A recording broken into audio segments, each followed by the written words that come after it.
Today on the newscast, we go deep inside the largest man-made cave in all of Israel to see where some of the stones used in the building of the first and second temples in Jerusalem may have been excavated.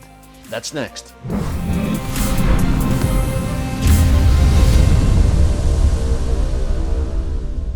Hey folks, Erick Stakelbeck here. Welcome to the Watchman Newscast. It has been a very busy week on the wars and rumors of war front. So, on a Friday, as we head into the weekend, I wanted to take a step back and focus on one of my favorite topics here on the newscast, biblical archaeology. Now, we're going to head to Jerusalem today with our good friend, Danny the Digger Herman, to explore a site known as Zedekiah's Cave, also known as Solomon's Quarries. I refer to it as one of the real hidden archaeological gems in all of Israel. It is the largest man-made cave in the entire land of Israel. And Danny the Digger and I went there on the trail of an ancient mystery where some of the stones used in the first and second temples in Jerusalem quarried inside this massive underground complex which lies beneath the Damascus Gate in the old city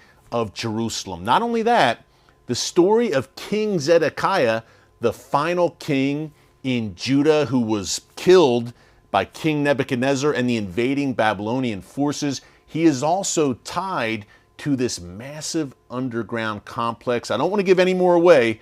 Let's go right now to Jerusalem with our good friend Danny the Digger Herman.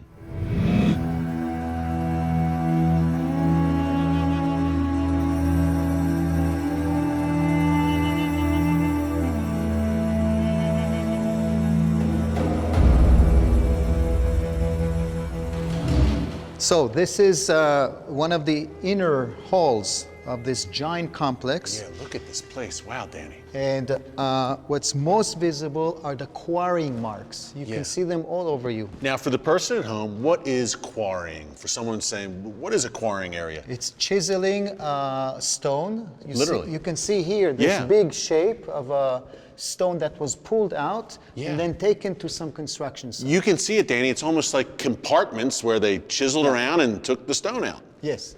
And Now, big stones, by the way. Look at this. gigantic. Huge. Okay?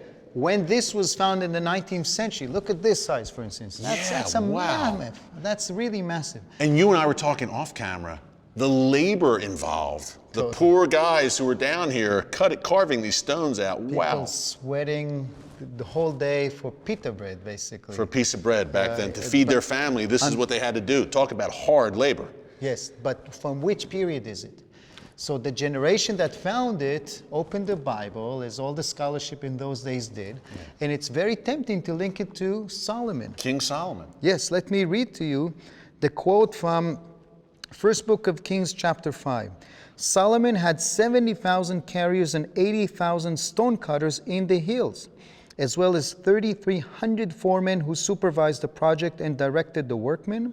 At the king's command, they removed from the quarry large blocks of quality stones to provide a foundation of dressed stone for the temple. For the first temple, Solomon's legendary temple, Danny. So people were suggesting that this may have been the very quarry that First Kings mentioned, where some of the stones that were provided for the first temple were carved out. Totally. And it's a very attractive theory, except that the archaeological science advanced later on, and now there's almost a consensus that this dates to a later period. Okay, It just wasn't used.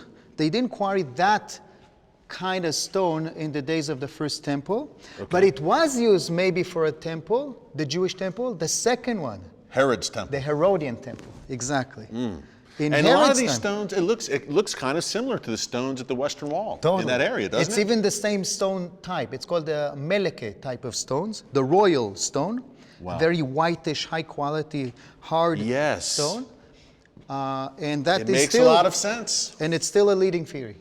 It's still a leading theory that maybe these blocks of stones can be seen to this day at the Western Wall were quarried here and delivered somehow to the construction site. That's a question. And those numbers, in 1 Kings, 70,000, 80,000 stone cutters. You can imagine the massive labor force down here, Danny, whether it was the first temple or the second temple. Wow, hard labor, tough labor. Okay, so we have the possible Solomon link, the more likely Herodian link to the second temple, but there's another biblical figure. After all, this is called Zedekiah's Cave. Yes. Zedekiah, King Zedekiah, the last king of Judah.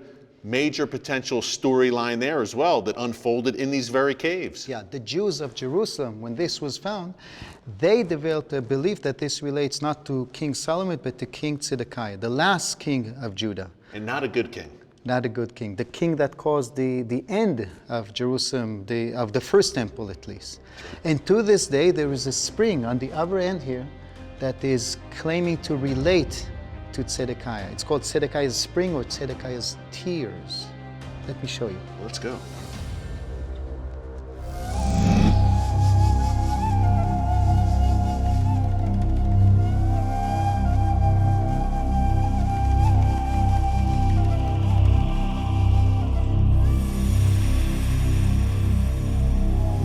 Well, Danny, we talked about this site, the connection to Zedekiah. It's known as Zedekiah's Cave after all.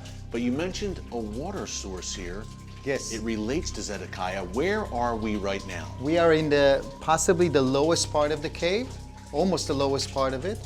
And there is a little water leak, like a little trickle of water coming here to this day from some natural source. You can hear the it. Jews have developed a tradition not only relating this to Solomon, which we spoke about before, but to the last king of the kingdom of David, of the Judean dynasty, King Zedekiah. A very tragic ending. Indeed. Okay? And to read the text from the Bible itself, after his rebellious act, the Babylonians decide to conquer Jerusalem. Yeah, he revolted against Nebuchadnezzar. Bad move. Yes, bad decision. Then a breach was made in the city, and all the men of war fled by night by the way of the gate between the two walls, which was by the king's garden. Now the Chaldeans were against the city round about, and the king went by the way of Arava. The Jews developed a belief, the Jews of Jerusalem, that this was the tunnel that he sneaked out towards the Arava. So Zedekiah, he escaped the Chaldeans or the Babylonians. He escapes. He tries to get away. He comes through this cave. Then what happens to Zedekiah? It doesn't end well. But the army of the Chaldeans pursued after the king and overtook him in the plains of Jericho, and all his army was scattered from him. And Zedekiah, kind of a grisly last mention of him in 2 Kings, Danny. He has his eyes gouged out by Nebuchadnezzar's hordes. Yes, and totally.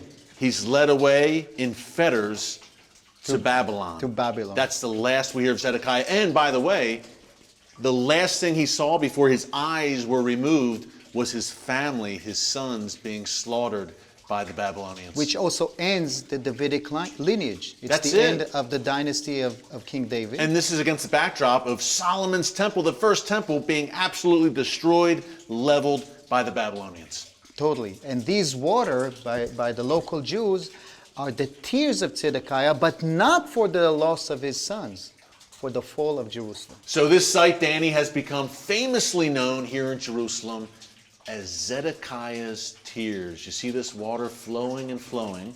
Yeah. Zedekiah's Tears. He is crying to this day. So Danny, what an end for King Zedekiah, not walking with the Lord, one of the bad kings. He ends up with his eyes gouged out. Before they're gouged out, his last sight is his family being slaughtered before his very eyes. He's led away in fetters to Babylon. Yeah. He's never heard from again. But that's not the end of the story in Zedekiah's Cave. There's more to see here, right? There's actually new research done in recent years trying to generate more data about the history and the function of this cave. Really fantastic stuff. Let me show you. This is going to be good. Let's go, Danny. Lead the way. Amazing stuff, folks. That was one of my favorite Watchman productions that we've ever done in Israel. Zedekiah's Cave, also known as Solomon's Quarries. If you want to watch that entire episode, it was episode 135 of the Watchman Show. You can find it here on the channel. in our archives. By the way, if you love the Watchman Newscast here on YouTube, you'll love our 30-minute weekly show on TBN. You saw a clip from that today, obviously, every Thursday night at 10 p.m. Eastern Time, and also Fridays at 6:30 p.m. Eastern Time. Be sure to tune in on TBN. And if you want to see new episodes of the Watchman TV show before anyone else, before they even hit the air, you can sign up to become a Watchman Premium member. Just go to Join on the homepage, and you can get all the details. Thanks so much for joining us here today on the Watchman Newscast. Until next time, God bless you. And remember, never hold your peace. Hey everyone, thanks for checking out the Watchman Newscast. If you enjoyed this episode and want to see more, make sure you go ahead and hit the like button, click subscribe, and tap the bell icon to turn on notifications for new Watchman Newscast episodes every weekday.